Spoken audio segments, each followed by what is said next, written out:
Laatste rondje denk ik, niet dames. Op 28 maart deden de kinderen van basisschool Sint-Oda mee aan de sponsorloop Wandelen voor Water. Nou, Wandelen voor Water is een landelijke actie die altijd rond 28 maart plaatsvindt. Wij hebben hem op deze datum gepland en we doen dat samen met de Stichting Namelok uit Sint-Antonis. En zij gaan met het geld wat hierdoor opgebracht wordt waterpompen zetten in Kenia. Wij vertellen mensen waar ze het beste een put kunnen graven. En als ze dat doen, dan komen ze bij grondwater uit. En als ze genoeg grondwater hebben, dan plaatsen wij een pomp voor hen. En wij vinden het belangrijk dat kinderen leren dat het niet vanzelfsprekend is dat er zomaar overal water uit de kraan komt. En daarom gaan de kinderen wandelen met water, voor water. Hoe was die hele lange reis met rugzak vanmiddag? Zwaar. En vermoeiend. Zwaar. Ja, het was ook wel leuk. Gezellig. En hoe ver hebben jullie moeten lopen? 6 kilometer. Wat had je in je rugzak? 6 liter water. En waarom heb je deze reis gemaakt vanmiddag?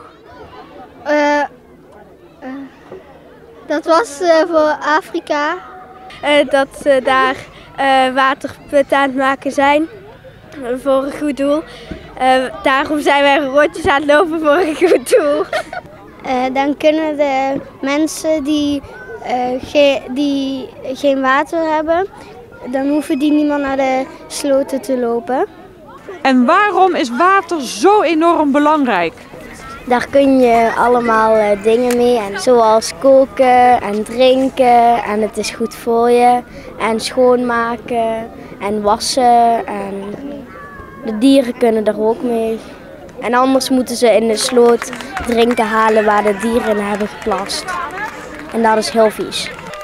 Nadat iedereen binnengedruppeld was en op adem gekomen, werd de opbrengst bekendgemaakt.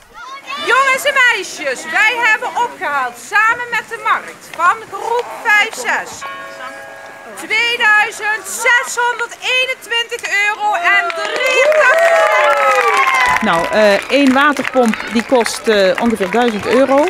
Dus met de opbrengst hier op school van ruim €2600 kunnen we 2,5 waterpomp financieren in Kenia. Morgen. Mijn spullen liggen op, want ja, dan moet je die halen.